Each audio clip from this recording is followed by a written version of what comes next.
बड़े खतरे में है इन नेताओं की यहाँ पर राजनीति और इसमें है यहाँ पर नाम चंद्रशेखर आजाद का भी, जहाँ लद गए मायावती, चिराग पासवान और चंद्रशेखर आजाद के दिन। जाने अब किसका सितारा सबसे ज्यादा बुलंद।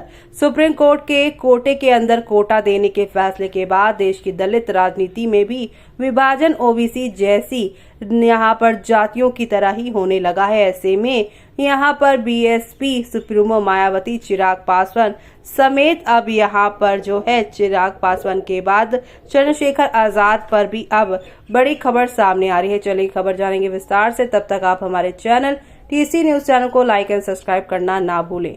सुप्रीम कोर्ट ने 1 अगस्त को दलित के आरक्षण में कोटे के अंदर कोटा देने का फैसला जैसे ही सुनाया, इस पर पॉलिटिक्स शुरू हो गई। संसद से लेकर सड़क तक दलित नेताओं ने विरोध करना शुरू कर दिया। देश की राजनीति में सालों से दलित चेहरा बनकर सत्ता का सुख भोगने वाली मायावती, चिराग पासवान, उदित राज और प्रकाश अंबेडकर जैसे कई दलित चेहरों की पॉलिटिक्स खतरे में आने लगी है। दलित पॉलिटिक्स की नई पौध चंद्रशेखर आजाद, जिग्नेश मेवाड़ी जैसे नेताओं को भी मिर्ची लगी। वहीं संजय पासवान और जीतन राम मांझी जैसे कई नेताओं ने सुप्रीम कोर्ट के फैसले का स्वागत किया। राजनीति के जानकारों की माने तो देश में आने वाले दिनों में सुप्रीम कोर्ट के इस फैसले का दूरगामी असर देखने को मिलेगा। खासकर दलितों के नेता कहने वाले अब अपने आप को दलित नेता नहीं बल्कि दलितों के किसी एक जाति के नेता बनकर जाने जाएंगे। और ऐसे में आपको बता दें, सुप्रीम कोर्ट के इस फैसले के बाद देश के दलित राजनीति में भी विभाजन ओबीसी जैसी जातियों की तरह ही होने लगेगा। ऐसे में एलजेपी और आर के अध्यक्ष चिराग पासवान, हिंदुस्तानी अवाम मोर्चा सेकुलर के जीतन राम मांझी या फिर आजाद समाज पार्टी के काशीराम के चंद्रशेखर आजाद रावण हो या फिर बीएसपी सुप्रीमो मायावती, सबकी राजनीति जाति के अंदर बंद कर रह जाएगी, क्योंकि दलितों में ही कई जातियां ऐसी है जिनको यहाँ पर 75 सालों तक आरक्षण का लाभ कम मिला है या फिर ना के बराबर मिला है। कोटे के अंदर कोटा आरक्षण का एक अलग तरह से कैटेगरी होगा। इसमें एससी एसटी कोटा में अब सब कैटेगरी बनाई जाएगी। इससे अनुसूचित जातियों और अनुसूचित जनजातियों के अंदर पिछड़ी जातियों में सब कैटेगरी बनाकर ज्यादा लाभ दिया जा सकेगा।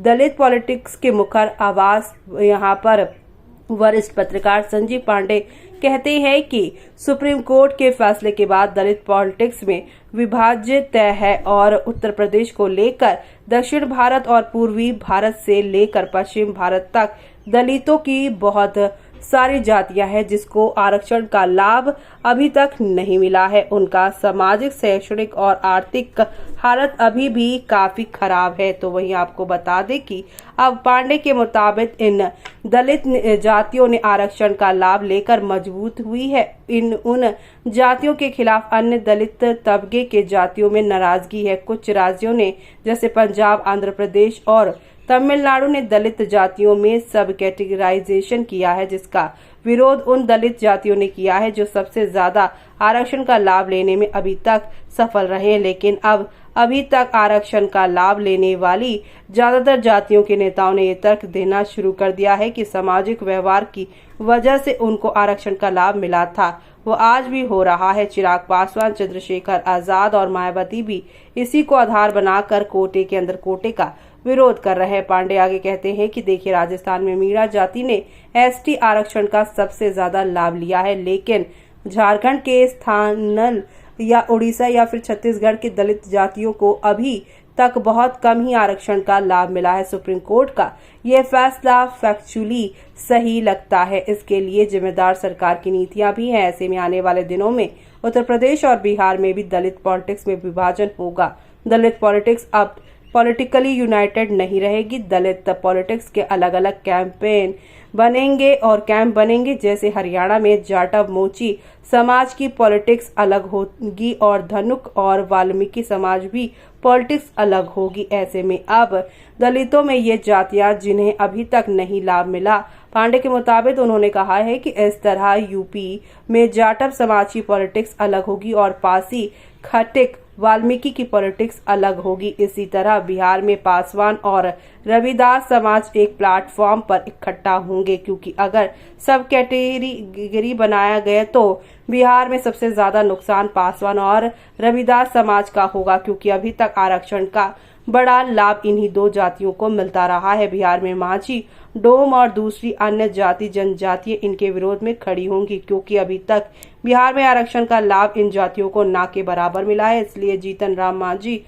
सुप्रीम कोर्ट के फैसले के पक्ष में खड़े हैं। आपको बता दें कि दक्षिण के राज्य तेलंगाना, आंध्र प्रदेश और तमिलनाडु में यहाँ दलित जाति में सब कैटेगराइजेशन को लेकर दलित जातियों में जबरदस्त संघर्ष हो रहा है। कांग्रेस प्रदेश और तेलंगाना में माला और मंडिका जाति में आपसी टकराव पिछले 20 से 25 साल से बना हुआ है। तमिलनाडु में भी इसी तरह से दलितों के जातियों में आपसी टकराव है। आरक्षण का लाभ लेने वाले दलित जातियां आरक्षण का विरोध कर रही हैं। इसीलिए तमिलनाडु, आंध्र प्रदेश और तेलंगाना जैसे राज्यों में सुप्रीम कोर्ट के फैसले का स्वागत किया गया है। तो वहीं आपको बता दें कि बीजेपी नेता और पूर्व केंद्रीय मंत्री संजय पासवान कहते हैं कि देखिए, पिछले 10 सालों से इस पर मैं काम कर रहा हूं। सबसे पहले मैं आपको बता दूं कि मैं सुप्रीम कोर्ट के कोटे के अंदर कोटे देने के फैसले के पक्ष में हूं। मैं एक प्रोफेसर भी हूं। इस नाते में मैं कह सकता हूं कि देश में दलित राजनीति अब एक नई दिशा की ओर बढ़ चला है। ये मैं मानता हूं कि कास्ट को आधार नहीं बना कर फैमिली या इंडिविजुअल को आधार बनाना चाहिए। देखिए, जीतन राम मांझी हो या चिराग पासवान या फिर संजय पासवान, एक पीढ़ी ने नहीं 3 पीढ़ियों ने आरक्षण का लाभ ले लिया, और तो अब क्यों लेंगे। जहां तक चिराग या कह रहे हैं कि वो कहने दीजिए, हमारी बेटी हमारे खिलाफ है। मेरे पिताजी इंजीनियर थे, मैं प्रोफेसर हूँ, मेरा बेटा बेटी दोनों प्रोफेसर हैं, और मैं कहूँ कि मुझको आरक्षण मिलना चाहिए, क्या ये सही होगा। चिराग मैट्रिक पास है या नहीं, इसमें मुझ में संदेह है, लेकिन मेरी 3 पीढ़ियों ने आरक्षण का लाभ लिया है। पासवान आगे कहते हैं, देखिए, जो सुखदार परिवार 3 पीढ़ियों से इसका फायदा उठा रहे हैं, उनको आगे क्यों मिलना चाहिए। हाँ, अगर संजय पासवान प्रीवेलेड है तो उनको वहाँ भागीदारी यहाँ पर मिले जहाँ उनकी नहीं है, जैसे जुडिशरी हो, मीडिया हो या PSU है, वहाँ पर लाभ मिले। यहाँ पर आज तक कोई दलित कोई सामान्य सीट से MP हुआ है क्या। जहाँ नहीं है वहाँ हमें दो।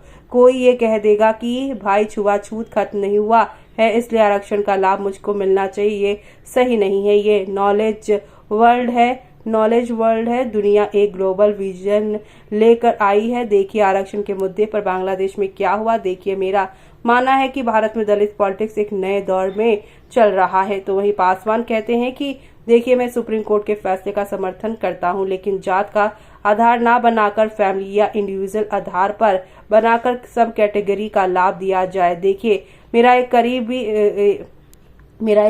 गरीब भाई है, अगर जाति का आधार बनाया जाए तो वो आरक्षण के लाभ से वंचित रह जाएगा। इसलिए मैं कह रहा हूं कि सरकार सोच समझकर इस पर फैसला ले, इसलिए खुलकर चर्चा हो और इसका डॉक्यूमेंटेशन ना हो। शोध के साथ मायावती चमार की नेता है और सब चमार उनके साथ है, ऐसा नहीं है। चिराग पासवान के साथ सब पासवान है, ऐसा नहीं है। देखिए, दलित राजनीति समावेशक के तौर पर बढ़ रहा है। दलित राजनीति देश में नई दिशा की तलाश में है और वो चाहता है कि वो मुख्य धारा में जुड़ कर रहे। तो वहीं कुल मिलाकर सुप्रीम कोर्ट के फैसले का असर ये होगा कि अब भारत की राजनीति में कोई भी दलित नेता अपने आप को सारे दलितों का नेता नहीं बोल पाएगा, क्योंकि जाटव का नेता हो जाएगा, कोई खटिक का नेता हो जाएगा, कोई रविदास का नेता हो जाएगा। इसलिए उदित राज हो या चिराग पासवान या फिर चंद्रशेखर आजाद या जीतन राम मांझी दलित नेता ना होकर एक जाति के नेता हो जाएंगे। तो वहीं अब आपका क्या कहना है इस मामले पर, हमें कमेंट बॉक्स में कमेंट करके बताना ना भूलें।